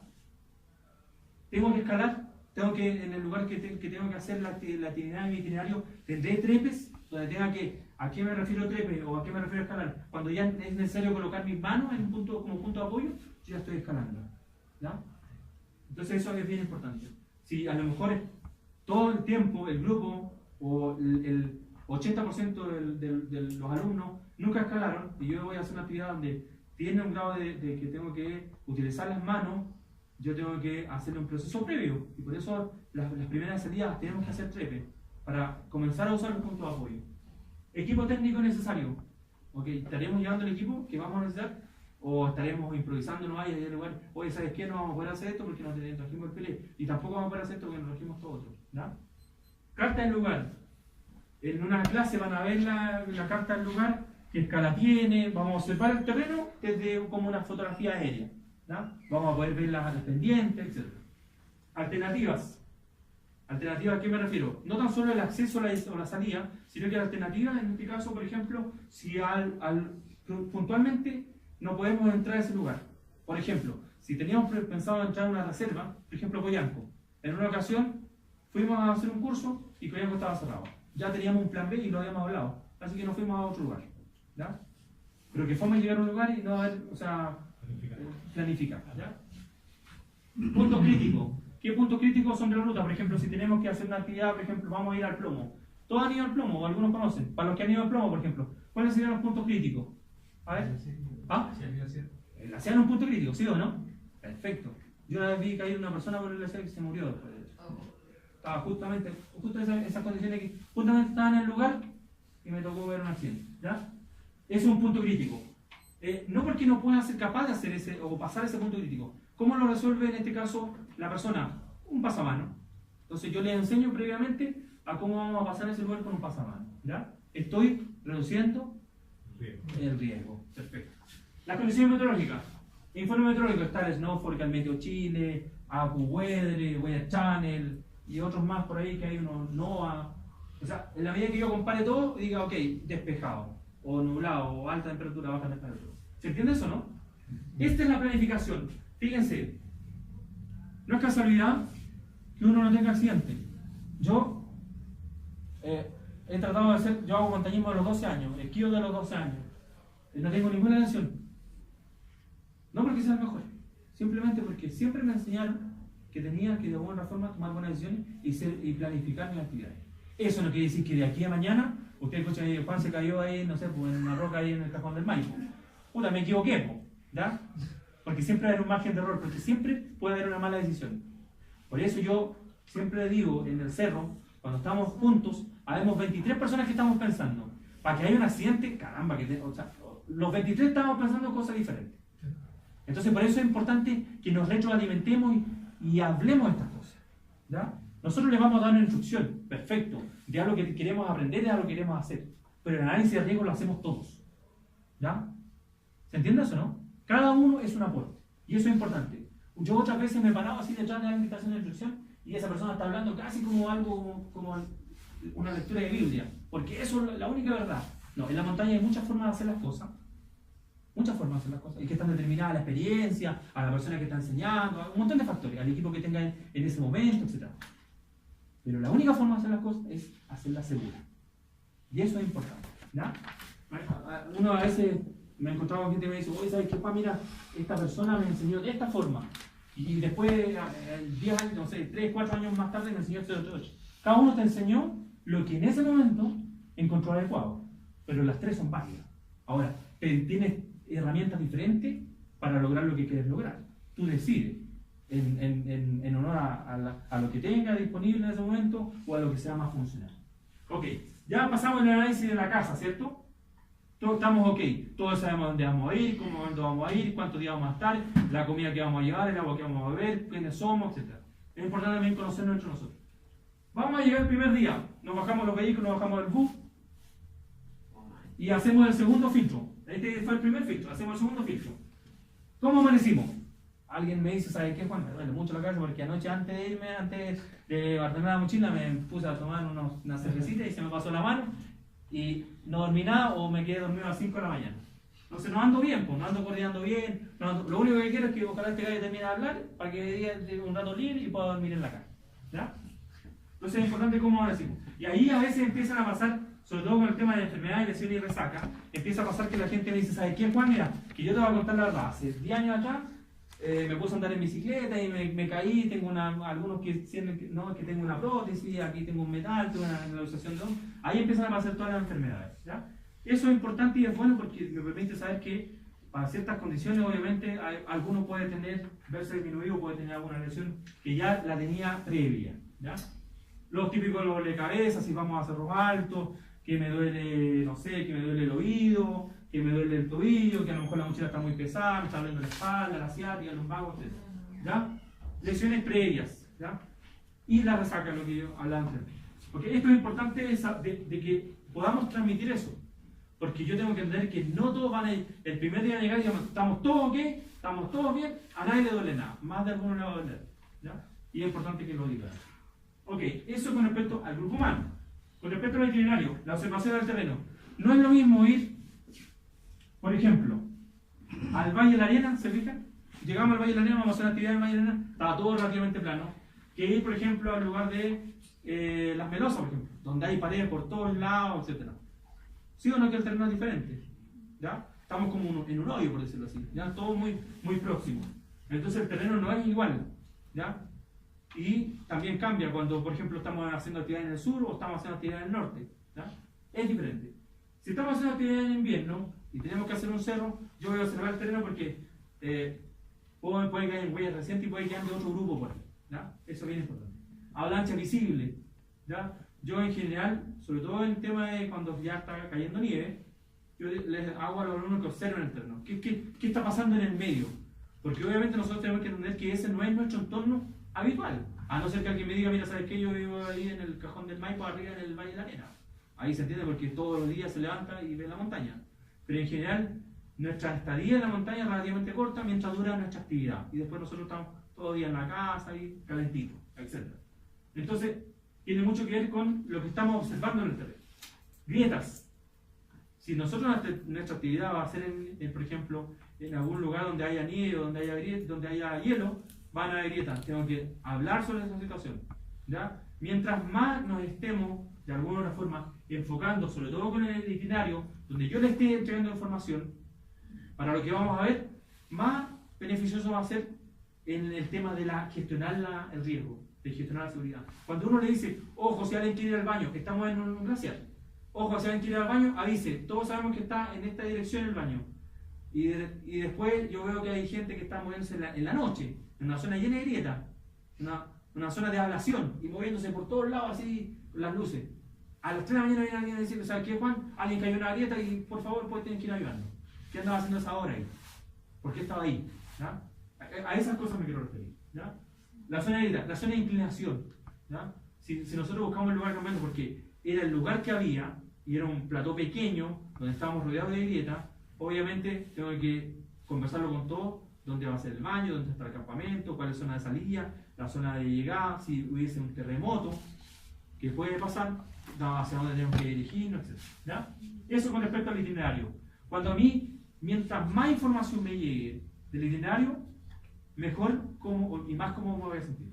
¿Se entiende, no? Y no me voy a encontrar con sorpresas. No, vamos a este gallo, no, yo sé que voy a estar cero, pero no sé cómo. No sé qué es lo que vamos a hacer, porque nunca me dijo un programa, porque nunca me habló de esto, entonces todo es como sorpresivo. Me empiezan a aparecer los miedos. ¿Eh? Con respecto a las condiciones meteorológicas, acumulación de nieve fresca si es que hay nieve o si es que hay invierno, nubes, viento, último chequeo meteorológico. ¿Qué es lo que vimos ayer? Mientras el chequeo meteorológico es más próximo a la salida, más preciso es. ¿Ya? Porque no es lo mismo mirar lo que va a pasar mañana a mirar qué va a pasar en 25 días más. ¿Ya? Recuerden que los pronósticos son algo que está la posibilidad cierta de que suceda, pero puede ser que no suceda. ¿Ya? Entonces son pronósticos. Ok, el filtro al llegar. Acá hay algo bien importante, siempre toco el ejemplo. Hicimos en la casa o en la escuela hicimos cordada. ¿Ya? 4 acá, 4 acá, 4 acá. Cada cordada lleva una cocinilla acá, tiene que ocuparse de su cocinilla, de su carpa, de la alimentación, de su casco, de su equipo. ¿Chequeado? Todo perfecto. Todos quedamos claros, porque yo tengo que creerle a usted y usted tiene que creer en mí, de que llevamos todo el equipo. Pero yo hago el checklist allá en el terreno, porque sospecho de que no vi trabajando todo de alguna forma metódica. Y en el terreno digo, a ver, muéstrame las cocinillas acá. Y de repente hay un grupo que no me da la cocinilla. Oh, ¿sabes qué? Es que justo el momento antes de salir se me quedó la cocinilla encima de la mesa.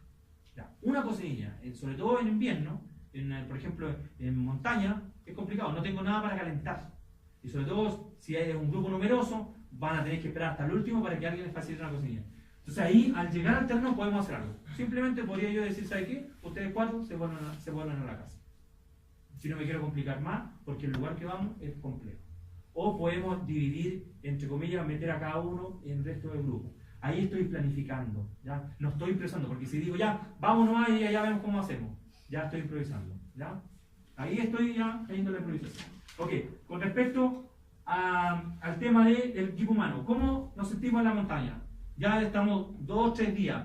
Después del primer día, por ejemplo, vamos diciendo, ¿sabes qué? Dormí mal porque donde instalamos la carpa estaba mala. Ok, lo ideal es, cuando yo instalo mi campamento, visualizar todas las condiciones de cómo voy a acampar. Porque hay que recordar que ese va a ser mi caso durante los días que yo esté ahí. Así que tengo que estar relativamente lo más confortable posible para estar operativo. Alguien que no puede dormir al otro día, lo único que va a querer va a ser dormir, porque en la noche no puedo dormir y no va a pescar ni con las condiciones de seguridad ni con la técnica que estamos aprendiendo. ¿Ya? Entonces, tengo que enfocarme en cómo nos sentimos el primer día, la primera noche, al otro día, cómo se sintió el grupo. No, ¿sabes qué, Juan? Dormimos un poco con frío, pero dormimos, logramos descansar. Ok. El miedo, la confianza y el cansancio son 2 cosas. ¿Se acuerdan que en la lámina anterior les mostré el tema de la motivación? ¿Sí o no? Que tenía mucho que ver con eso. Cuando yo estoy haciendo actividades controladas, con personas que nunca hicieron montaña, porque quieren empezar a subir montañas, etc. Y hay un miedo. El miedo es un mecanismo de protección de la persona. ¿Ya? De hecho, cuando uno pierde el miedo, tiene que tratar de recuperarlo. Y eso además es muy físico en la persona, porque cuando alguien tiene miedo, la cara se coloca pálida, porque el cerebro envía una señal al resto del cuerpo y la sangre se va a las extremidades, porque yo trato de huir o de defenderme. ¿Ya?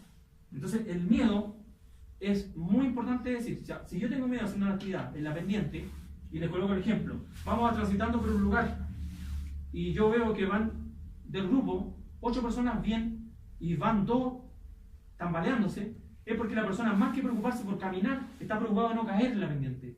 Entonces, cuando yo le dé una información, ojo con esto, esa persona no me va a escuchar, pero no va a captar bien la información, porque él está viendo que hay 1000 metros de caída libre y lo único que quiere es salir de ese lugar. Él está teniendo ese miedo. ¿Ya? Entonces, yo tengo que saber interpretar esa condición, sobre todo con respecto a las actividades que estamos haciendo. ¿Ya? Yo no debo dar nada por hecho. ¿Ya? Eso es súper importante. El tema de la confianza. Hay gente que motrizmente funciona más rápido, otros más lento, que le cuesta hacer los nudos, que le cuesta, que es poco práctico para algunas cosas. Incluso hay gente que va a caminar media descontrolada. ¿Ya? No da los pasos como lo dan todos. Yo tengo que entender eso y tengo que generarle confianza en eso. ¿Ya? O sea, yo tengo que pensar que tengo 10 personas y esas 10 personas tienen que ser funcionales, una a la otra. ¿Ya? A pesar de que yo vea que hay alguien que le cuesta más que al otro. ¿Ya? El cansancio. ¿Ya? Hay veces que, obviamente, basta que iniciamos una marcha. Cuando estamos iniciando una marcha, los primeros 10 minutos, todos hablan y hablan fuerte, se escucha una mezcla de muchas conversaciones. A los 10 minutos, a los 20 minutos, ya hablan los que mejor rendimiento tienen y los que fueron capaces de sobreponerse a los otros. A los 40 minutos, ya nadie habla. Nadie, absolutamente nadie. De la primera instancia yo le pregunto cómo van y todos me dicen, sí, vamos bien, Juan, y me van preguntando, falta aquí, allá, etc. A medida que pasa el tiempo, yo le pregunto, ¿cómo van? Sí, más o menos, mal, así.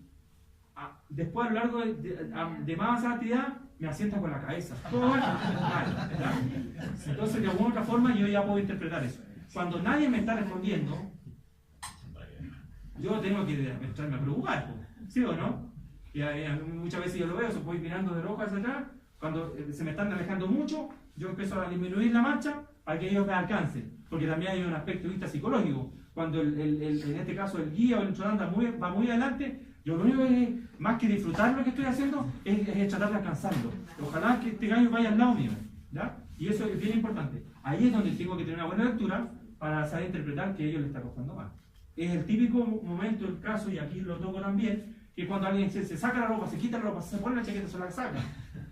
Ustedes me van a ver, yo estoy siempre con la chaqueta puesta y a veces hay un tremendo sol. Porque tengo que ser capaz de dosificar la temperatura, lo que estoy de alguna otra forma sudando, para no tener que deshidratarme demasiado. ¿Ya? Pero hay gente que de repente yo la veo en primera capa, partimos o sea, con toda la ropa, y él después en primera capa, después luego lo veo hasta con la tercera capa.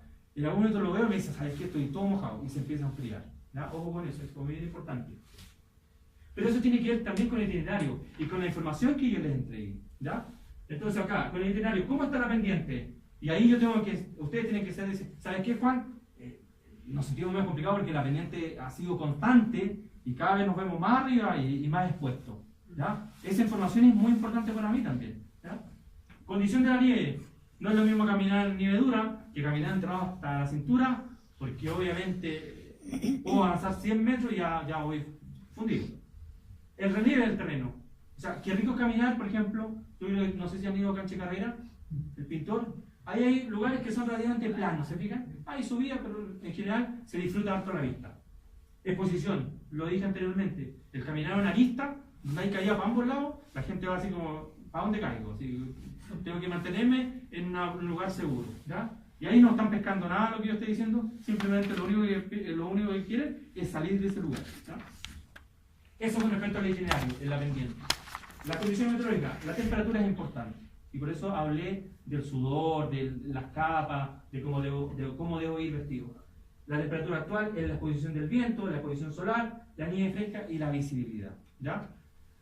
Aquí, en este marco conceptual del método de reducción de riesgo, yo puedo analizar y decir, ok, si mi actividad, todo lo que yo hablé en este momento, si lo somos capaces de interpretar, pero además de tener una información que me retroalimente, o sea, yo preguntarle y ustedes me respondan, pero además desde el punto de vista de interrogante, de que ustedes me digan, Juan, pero ¿por qué nos vamos por aquí y no por acá?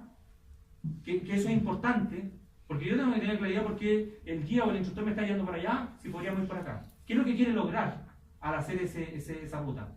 ¿Qué es lo que quiere lograr? ¿Será que él quiere que yo aprenda a avanzar en un terreno más inclinado? ¿Será que él quiere que yo trabaje a lo mejor en una exposición para que yo pierda el miedo y tenga más confianza en mis actividades? Porque cuando el día de mañana termine el curso, yo quiero hacer mi salida y sentirme más seguro y ser más autónomo. Entonces, eso es lo que yo tengo que hacer análisis. Y por eso, al final de la tarde tiene que haber una retroalimentación de cómo lo hacíamos antes, de cómo lo estamos haciendo ahora y cómo tenemos que hacerlo en el futuro. Porque este tipo me va a acompañar solamente en estas 2 salidas y después no va a aparecer más. Y él me ha entregado un montón de información y un montón de herramientas para que mis actividades sean más seguras. ¿Se entiende eso, no? Eso es importante. Este método de reducción de riesgo, el que ustedes tienen, la ficha, lo ideal es que en la primera salida lo completen, después lo vamos a pasar a otra, para que ustedes está desde el grupo A, no se fijan, las condiciones meteorológicas, ustedes después van a tener el lugar y planifiquemos el tema de la comida. Si alguien me dice, ¿sabes qué, Juan? Yo llevo puras sopas maruchas. No, yo nunca llevo sopas maruchas, nunca llevo esas pastas que llegar a echarle agua y preparar. Siempre trato de tener la alimentación igual como en la casa, en la medida que yo pueda. Llevar pasta, preparar salsa, a lo mejor llevar unas verduras, cosas, frutas, se pega, ¿no? Todo dosificado porque no va a llevar 1 kilo de papa, no sirve de nada. Se pega, ¿no? Pero tratar de, entre comillas, de que mi organismo funcione como en la normalidad. Porque hay gente, sobre todo con personas que están recién aprendiendo, que les dan las indicaciones. A mí me lo han dicho. Y no, es que ¿sabes qué? El instructor me dijo que esto que llevara pura, no sé, pura comida leofilizada. Nunca comió comida leofilizada. Tuvo 3 días, diarrea, cólico, vómito todos los días. ¿Sí o no? Yo lo he visto, por eso lo digo. Entonces esa adaptación tiene que ser a medida que va pasando el tiempo. A lo mejor voy a comprar una sopa, una comida leofilizada y la voy a probar. La voy a probar en la casa. ¿No? Porque a lo mejor me recomendaron que la llevara y no me gustó. Y si yo no llevé nada más, ¿ya? Eso es bien importante. Entonces ahí dice la cantidad de comida, la cantidad de agua que tienen que beber. Recuerden que si es invierno, tienen que beber tanta agua como en el verano, incluso más, porque obviamente el cuerpo trata de calentar el organismo también. ¿Ya? ¿Se entiende este método? Perfecto, vamos a avanzar. Las normas iguales para los montañistas, que muchas cosas uno las hace: usar el vestuario y equipo y alimentos adecuados, no salir con desconocidos. ¿A qué me refiero con esto? O sea, hasta el momento muchos son desconocidos, incluso yo soy desconocido por ustedes. ¿Pero a qué me refiero? Ya me motivaron tanto con el tema de la montaña, salgo afuera de la esquina y digo, oye, vamos a hacerlo. A eso me quiero referir, ¿ya? Obviamente yo no sé si el otro qué intenciones tendrá, si hará deporte o no, porque si le pasa algo va a ser mi responsabilidad. Conocer los peligros de la montaña. Alguien me dijo una vez, oye, ¿sabes qué, Juan? Cuando me hablaste de la gestión del riesgo, me dio miedo salir al cerro, ¿ya? Porque obvio, porque es un entorno que está modificado, que no es nuestro, que nosotros tenemos que adaptarnos. Yo no puedo adaptar la montaña en ese momento, si estoy ahí, a mí. La puedo adaptar cuando estoy acá, porque nosotros podemos elegir dónde vamos a ir. Eso sí, lo puedo modificar, el objetivo. Y el objetivo siempre tiene que ir acompañado del nivel o de lo que queremos lograr, en este caso, en los alumnos. ¿Ya? Yo no les puedo decir, ya, mañana nos vamos todos a Concagua, porque van a llegar a lo mejor hasta el vaso, ¿no? Algunos van a llegar a lo mejor más arriba, pero no vamos a lograr el objetivo. Entonces yo voy a hacer, ustedes, desde el punto de vista mercantil, que a lo mejor no estaban preparados, ¿ya? Y acá nos estamos preparando, ¿ya? Y nos estamos retroalimentando constantemente. Mantener siempre unido al grupo, aun cuando en algunas situaciones hayan situaciones de estrés o situaciones agobiantes o vayan a suceder un accidente, yo siempre tengo que tener el control y mantener cohesionado el grupo. Somos un solo bloque, todos funcionamos. Si vamos todos, volvemos todos. Si a alguien le da miedo, lo tenemos que hacer. Me recuerdo que la vez pasada había una alumna que había pasado por 2 cursos de montaña y nunca había logrado lo que esa vez hicimos. Y ella después me agradeció, me dijo, ¿sabes qué, Juan? Todas las otras veces, para no complicarse, me dejaron nomás. No, quédate acá nomás. Y esta vez tú comprometiste al grupo y pude lograrlo. Y me siento realizado por eso. Eso marcó un eje súper funcional en los demás, porque sintieron que todos lo pueden hacer y lo hicieron bien. Entonces hubo un proceso que fue bien metódico, ¿ya? Entonces eso es bien importante. No dejar nunca solo un compañero sentado. Acá obviamente aplica si estamos en grupo, porque pueden ir 2 vías y los otros tienen que quedarse con el compañero. Ahora, cuando yo estoy uno a uno, lamentablemente, en este caso tengo que dejarlo un poco solo, ¿ya? Porque tengo que pedir ayuda. Avisar de toda salida de la montaña, y aquí viene con el resto del 3x3, con la ficha esa, y ver la ruta informada y comunicando por todo el regreso. Dar aviso a carabineros, crear una ficha, que hoy día todavía no está normado eso, de crear una ficha para que todos puedan llenarla. Cada carabinero, cada grupo tiene una ficha diferente. Y ahí es donde se producen a veces complicaciones porque cuando a lo mejor ustedes han ido 1000 veces al lugar y hay que pasar y es un proceso largo, latoso, yo pierdo tiempo, entonces la gente después ya no pasa, no da aviso a carabineros, ¿no? ¿Sabes? Tengo una experiencia, yo he ido a Cajón del Mal, me pasaba ya retén 2 veces, En San Gabriel. San Gabriel, y me dice pasa nomás. Pero otras veces hay gente que ha estado 2 horas llenando la ficha. No, pero te digo yo, me dice pasa nomás, pero no me toman ni un dato. Claro, Que por eso te digo, voy a hacer la... Esta es la web para Sí. Sí. Yo una anécdota un poco referente a eso, yo fui hacia las termas del Faco una vez, también pasé a dejar ahí mi aviso que no iba precisamente una ruta que había hecho yo hace muchos años, ahora es un lugar que lo conozco mucho. Y dejé mis datos de carabinero y se sorprendieron. Nadie nunca le había dejado. Nunca nadie lo hacía. Y me preguntaban a mí, ¿y qué hago con esto? ¿Dónde lo dejo? Claro. Sí, muchas veces pasa eso. Ok, la quinta norma de la norma de seguridad para montañistas. Lograr el conocimiento de nuestras limitaciones es súper importante. Saber hasta qué es lo que podemos hacer, ¿ya? Y hasta dónde podemos llegar. Planificar. Siempre planificar. Revisar el informe meteorológico. Siempre hay que hacerlo. Material en buen estado. Vestuario adecuado. Chequear, hacer los chequeos siempre. Por eso está la hojita. Exigir entrenamiento físico, técnico y psicológico, ¿ya? Exigirme a mí mismo, pero también al resto del grupo. ¿Por qué? Porque si queremos lograr el objetivo, está intrínsecamente relacionado con el tema físico y con el tema técnico, pero además con el tema psicológico. El músculo que más trabaja en la escalada es el cerebro, ¿ya? Y eso es bien importante. Algunos teléfonos de emergencia, que después lo podemos dar como actualizado, el del GOP es importante, el de CONAP, que voy a estar en alguna reserva, parque o monumento nacional. Algunas páginas de Meteo Chile, Snowforecast, AgUweather y weather.com, que van a servir para hacerlo, entre comillas, los chequeos de boletín informativo, ¿ya? Y los lineamientos finalmente para la montaña. Tener respeto siempre hacia las montañas, comprender la relación entre los riesgos y limitaciones, comprender eso, desarrollar habilidades y conocimiento de las técnicas de equipo de montaña, que es lo que están haciendo ahora. La experiencia enseña la diferencia entre la seguridad y el peligro, ¿ya? Eso es importante. Aprender a conocerse a sí mismo y a la montaña, la humildad, ser más que parecer. Porque a veces puedo ver una persona vestida con el mejor equipo, lo más top de top, pero esa persona no tiene ni experiencia ni conocimiento, ¿ya? La apariencia a veces engaña, ¿ya? Eso es bien importante, ¿ya? Así que ojo con eso. Ok, ¿algunas dudas? Esto es bien interesante, esta clase que está en el riesgo es muy importante. Comencé a mostrarles el video antes de terminar. Comencé mostrándoles ese video de 2 personas, uno sobrevivió y ustedes vieron que el otro falleció. Cuando tomamos conciencia de las cosas que hacemos en montaña, tenemos después, cuando a veces nos pasa, tenemos la capacidad